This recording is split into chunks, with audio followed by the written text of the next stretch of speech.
सहनाववतु सहनौ भुनक्तु सह वीर्यं करवावहै तेजस्विनावधीतमस्तु मा विद्विषावहै। ओम शांति शांति शांति। वैदिक जीवन पद्धति की इस कक्षा में आप सभी का हार्दिक स्वागत है, अभिनंदन है। परमपिता परमेश्वर की हम सब के ऊपर महती कृपा है, जिसकी कृपा प्रसाद से हम इस मनुष्य जीवन को पा करके अपने कर्म, अपने स्वधर्म का परिपालन कर रहे हैं। हमारा यह परम कर्तव्य है कि जिस परमात्मा ने यह शरीर और संसार दिया है उसके लिए भी हम कुछ करें, उसके लिए सतत अपने आप को लगा कर के रखें। जो हमारा और इस सारे संसार का कर्ता धर्ता हरता है, उस परमात्मा की जो वाणी है, उसका जो उपदेश है कल्याणी वेदवाणी, उसके अनुसार ही अपने जीवन को जिएं। वेदों के विपरीत चलने से, वेदों के विपरीत आचरण करने से कभी भी हमारी उन्नति नहीं हो सकती है। इसलिए हम जीवन को सुंदर बनाएं। जो त्यागमय जीवन है, जो तपमय जीवन है, जो सबके लिए कल्याणकारी जीवन है, ऐसा जीवन बनाने का प्रयत्न करें।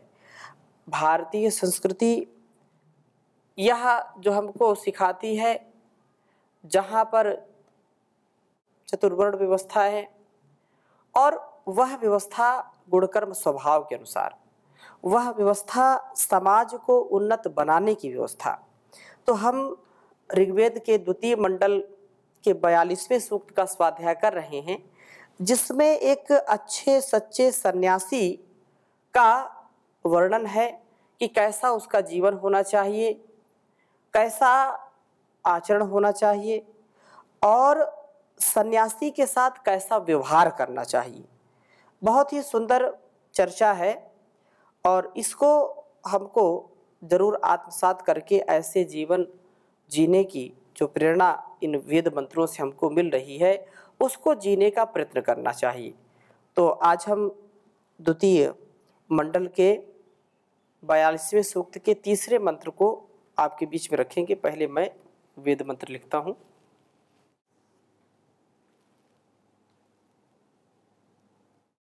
अवक्रंद दक्षिणतो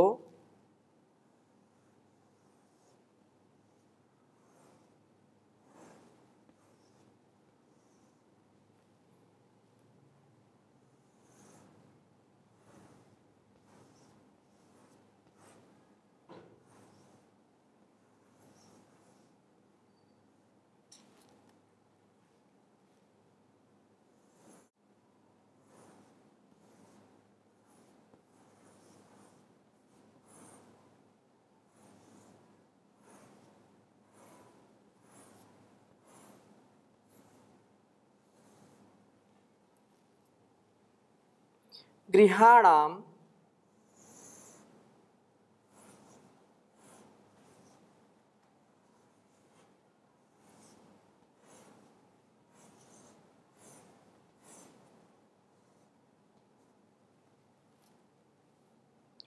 सुमंगलो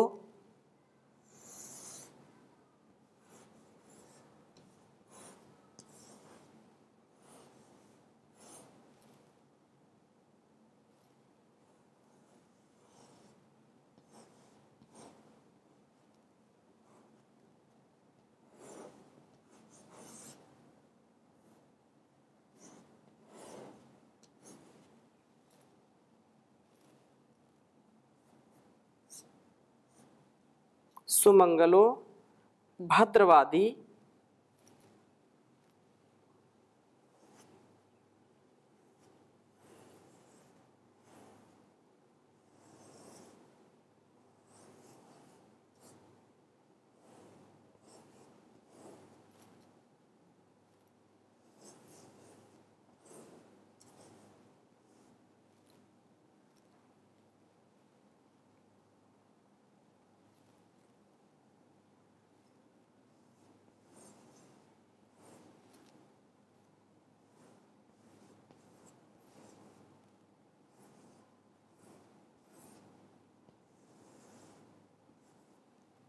शकुन्ते मा नहस्तेन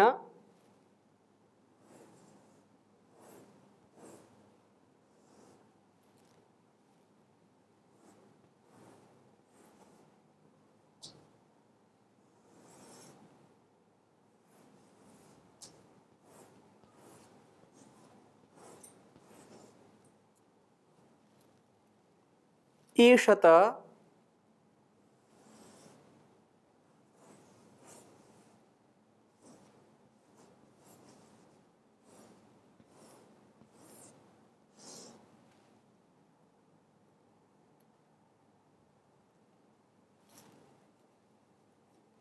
माघशंसो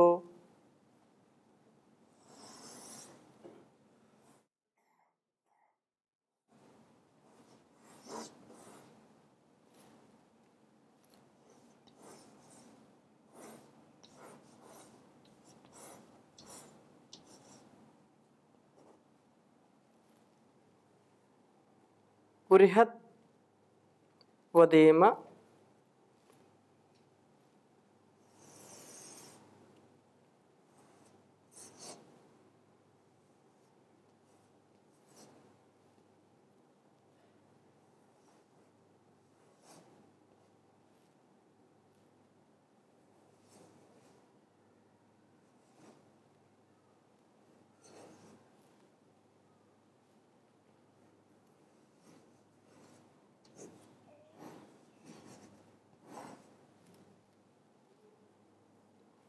विदथे सुवीराः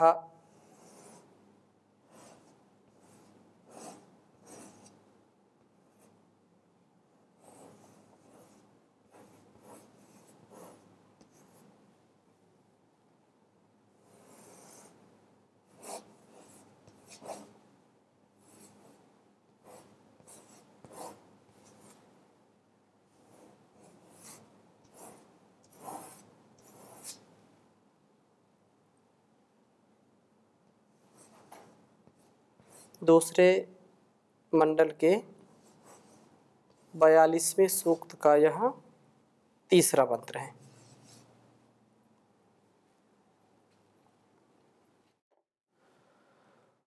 ओम अवक्रंद दक्षिणतो गृहाणां सुमंगलो भद्रवादी शकुन्ते मानहस्तेन ईशत माघशंसो बृहद्वदेम विदथे सुवीराः।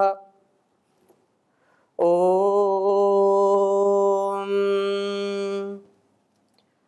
अवक्रंद दक्षिणतो गृहाणां सुमंगलो भद्रवादी शकुन्ते मानहस्तेन ईशत माघशंसो बृहद्वदेम विदथे सुवीराः। बहुत ही सुंदर वेद मंत्र है। अवक्रंद दक्षिणतो गृहाणां सुमंगलो भद्रवादी शकुन्ते मानः स्तेन ईशत माघशंसो बृहद्वदेम विदथे सुवीराः। कहा कि सन्यासी घर में आए तो गृहस्थ उसे अपने दाहिने पार्श्व में उत्तराभिमुख बिठाते हैं। दाहिनी ओर बिठाना आदर का सूचक होता है। आज भी जो विद्वान होते हैं, धीर गंभीर होते हैं, जो बड़े होते हैं, उनके व्यवहार में यह देखा जा सकता है। और अति आदर के साथ, अतिशय आदर करते हुए जो यहाँ पर संकेत किया है, उसका पालन आज भी लोग करने वाले हैं। तो कहा कि जो सन्यासी जो अपने जीवन को इस जगत के हित के लिए लगा करके कार्य करते हैं, तो वे उस गृहस्थ उसे अपने दाहिने पार्श्व में अभिमुख बिठाते हैं और यह आदर का सूचक माना जाता है। उपदेश लेने वाले गृहस्थ लोग पूर्वाभिमुख बैठे तो इस सन्यासी को वे दक्षिण हाथ की ओर उत्तराभिमुख बिठाते हैं। गृहाणाम, गृहस्थ लोग के दक्षिणतः, दक्षिण की ओर बैठा हुआ शकुन ते शक्तिशाली तू अवक्रंद, इन नीचे बैठे लोगों को आहूत, इन्हें संबोधित करके उपदेश देने वाला हो। सन्यासी के लिए यहाँ पर यह एक विशेष बात कही है कि वह सन्यासी कैसा हो जो अपने गुणकर्म स्वभाव को उत्तमोत्तम ढंग से, श्रेष्ठतम ढंग से गौरवशाली बनाते हुए इतना धवल, इतना सफल उसका जीवन होना चाहिए कि वह दूसरों को उपदेश दे सके। स्वयं उसके आचरण में वह घटित होता हुआ उसके उपदेश में जब आता है तो वह स्वभाव दूसरों को प्रभावित करता है, दूसरों को सही मार्ग पर चलने की प्रेरणा से प्रेरित करता है। इसलिए ऐसा स्वभाव एक सन्यासी का, संत का, स्वामी का होना चाहिए।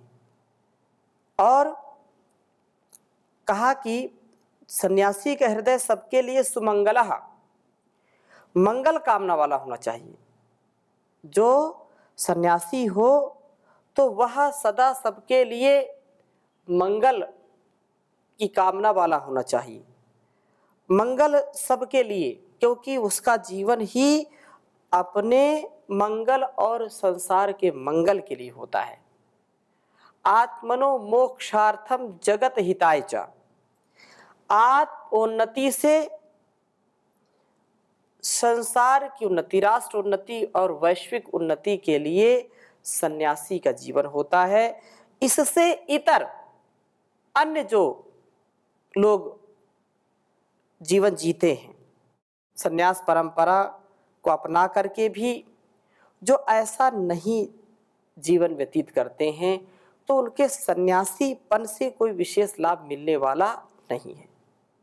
सन्यासी वही है जो अपने लिए कम, दूसरों के लिए ज़्यादा उन्नति के द्वार खोलता है, उन्नति के साथ जो जीता है और हजारों लाखों करोड़ों लोगों के जीवन को भी उन्नति के पथ पर अग्रसर कर देता है, सबके लिए मंगल कामना करता है, तो वह सदा भद्रवादी भी होता है।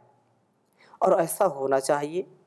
भद्रवादी अर्थात भद्र शब्दों में ही उपदेश दे।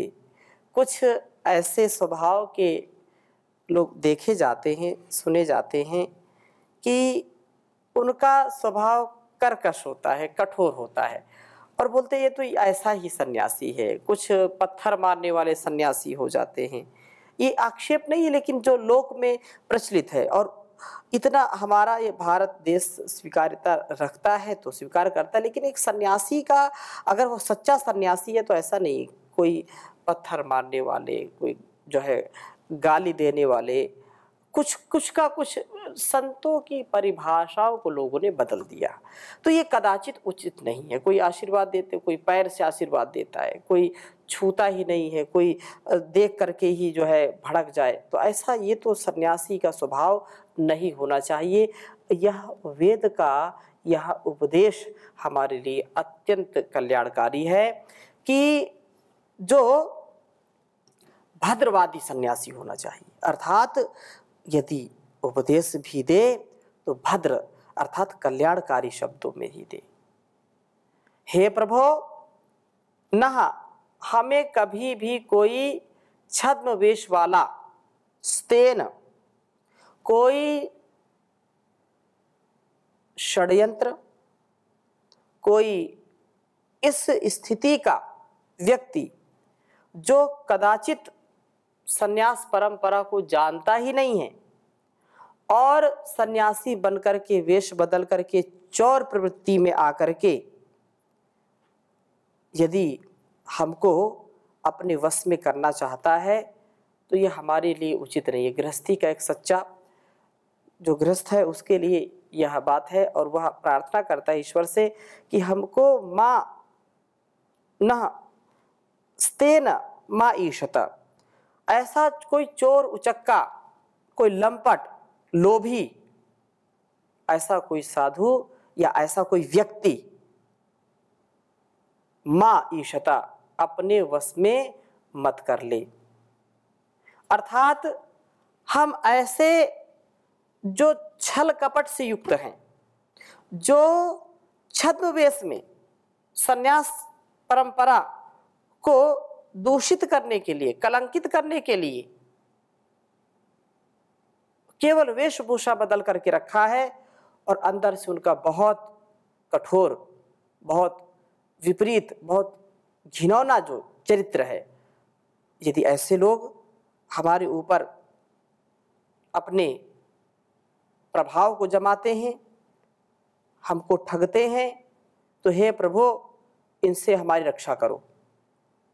कोई चोर व्यक्ति अपने वश में हमको ना कर ले, ऐसा हमको सामर्थ्य दीजिए कि अपने बुद्धि विवेक, अपने जान से अपना कल्याण कर सकें, इस जहान का भी कल्याण कर सकें। क्योंकि चारों ओर एक षड्यंत्र भी चल रहा है, उससे भी हमको जागरूक होना है। चारों ओर से इस सनातन परंपरा को, इस वैदिक परंपरा को दूषित करने के लिए लोगों ने बड़ा कुचक्र रच रखा है। हम सनातन परंपरा को, वैदिक परंपरा को मानने वाले लोगों का यह कर्तव्य है कि अपनी इस वेद परंपरा को, इस ज्ञान परंपरा को अक्षुण्ण बनाए रखने के लिए, गौरवान्वित करने के लिए सदा कटिबद्ध रहें। क्योंकि वेद का ही मार्ग ऐसा है जो निर्भ्रांत है, जो संशय से रहित है और अपने जीवन और इस जगत के कल्याण के लिए जो संजीवनी बूटी का काम करता है।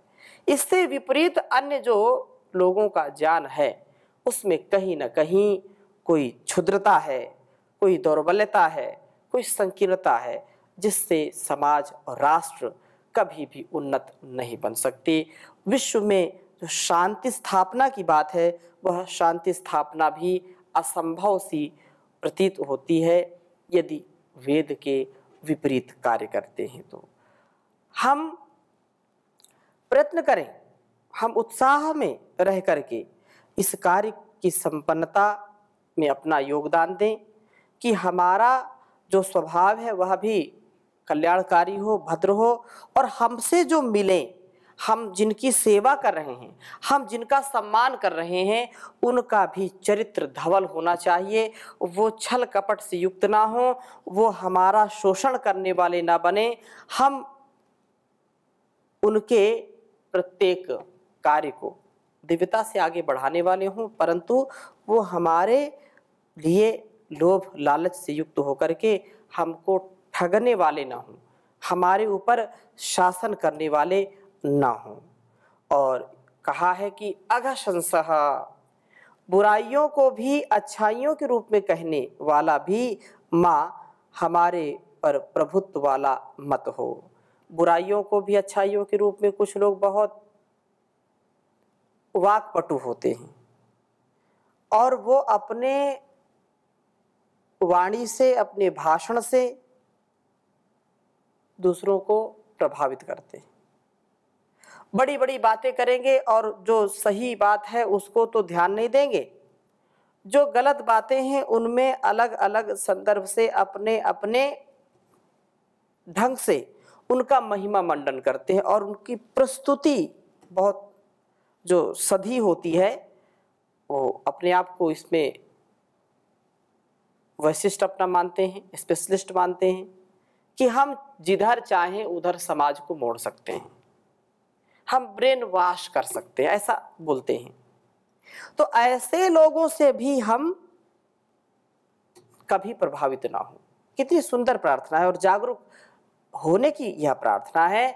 अघशंसा, बुराइयों को भी जो अच्छाइयों के रूप में कहने वाले हैं, जो हमारी संस्कृति, हमारे संस्कारों, हमारी शिक्षा दीक्षा से हमको दूर ले जाते हैं और बहुत सफाई के साथ, ऐसे कुटिल और जिनके मुख में मक्खन है, अमृत है और अंदर विष भरा हुआ है, ऐसे लोगों से भी हे परमपिता परमेश्वर हमारी रक्षा करिए आप। मुंह में राम बगल में छुरी। तो अंदर से तो विष भरा है और बाहर से वो हमारा ब्रेन वॉश कर रहे हैं, हमारी मानसिकता को परिवर्तित कर रहे हैं, माइंड हमारा चेंज कर रहे हैं। तो ऐसे लोगों से भी हम दूर रहें, ऐसे लोगों से भी आप बचाइए। हमारे ऊपर वो प्रभुत्व वाला नहीं होना चाहिए, हम उसकी बातों में ना आएं, उसके झूठे फरेब में ना फंसें, उसका जो यह दो गलापन है, अर्थात दो गला मतलब दोहरी बातें, दो गला, गला तो एक ही होता है लेकिन बात कहते दो गला अर्थात दोहरी बातें, जो सही भी गलत भी दोनों को मिश्रित करके हमको गलत पथ पर ले जाता है, अपना स्वार्थ जो सिद्ध करता है और हमारे ऊपर शासन जमाता है। तो ऐसे लोगों से हमको बचाइए, उसकी बातों में हम कभी आए नहीं, उसके झांसे में कभी भी फंसे नहीं, ऐसा।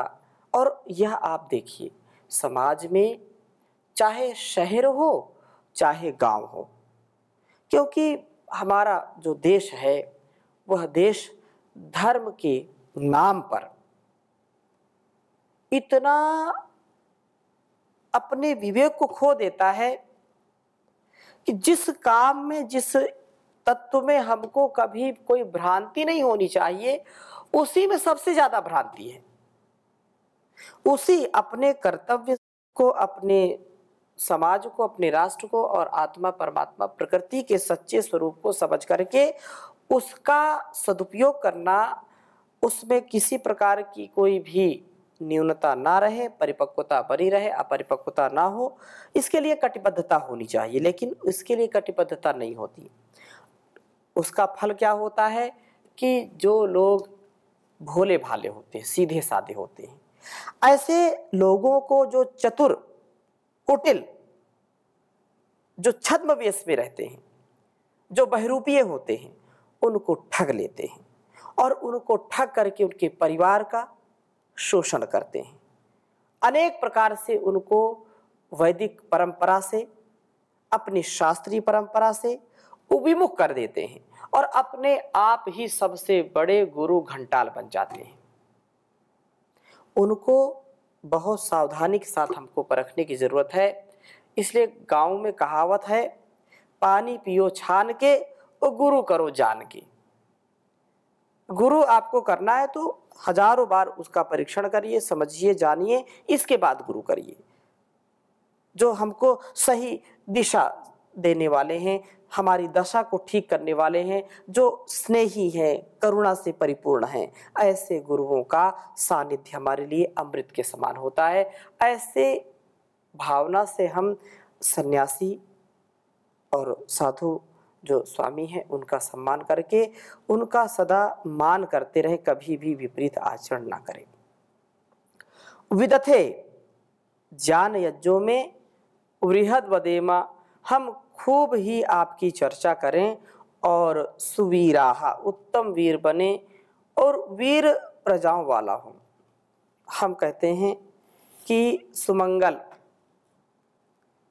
भद्रवादी, शक्तिशाली सन्यासी का हम आदर करें, छद्मवेश, चोर एवं अघशंस लोगों से बचें। इस सूक्त में आदर्श सन्यासी का चित्रण किया गया है। 3 मंत्र हैं, बहुत ही छोटा यह सूक्त है और इसमें पूरे सन्यास परंपरा का दिग्दर्शन कराया है। जो सन्यासी हैं उनके लिए भी कैसा चरित्र होना चाहिए, कैसा व्यक्तित्व कृतित्व होना चाहिए, उसका भी दर्शन इन वेद मंत्रों में है। और गृहस्थियों को भी कैसा व्यवहार सन्यासी के साथ करना चाहिए, उसका भी दिग्दर्शन यहाँ किया है। इसलिए हम ऐसे श्रेष्ठ ज्येष्ठ बने, ऐसे धीर गंभीर बने, जिससे हमारे जीवन की विशेषता बढ़े। हम सुंदर जीवन बना करके, सच्चरित्र बन करके इस समाज का और अपना कल्याण कर सकें, गलत व्यवहारों से हम बचें, सुंदर सा जीवन हो, यही जीवन जीने की कला है।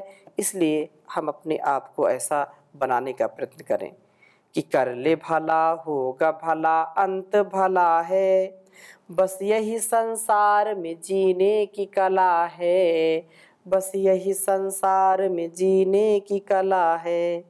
जिसने नेकी बदी को विचारा, भेद जीवन का समझा वो सारा, रंग भरी दुनिया से वाम मोड़ चला है, बस यही संसार में जीने की कला है, बस यही संसार में जीने की कला है। पाप जिसने कभी ना किया है, दीन दुखियों को जीवन दिया है, पाप जिसने कभी ना किया है, दीन दुखियों को जीवन दिया है। उनका हरा भरा सदा फूल फला है, बस यही जीवन में जीने की कला है, बस यही संसार में जीने की कला है।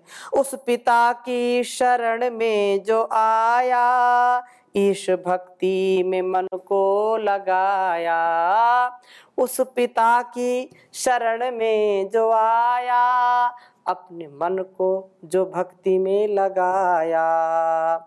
क्रोध की अग्नि में वो कभी न जला है, बस यही संसार में जीने की कला है, बस यही संसार में जीने की कला है। शोक सिंधु से चाहते हो तरना, भूल कर भी बुरा कुछ न करना, शोक सिंधु से चाहते हो तरना, भूल कर भी बुरा कुछ न करना। मान लो इसकी बड़ी बेमोल सलाह है, बस यही संसार में जीने की कला है, बस यही संसार में जीने की कला है। ओम शांति शांति शांति।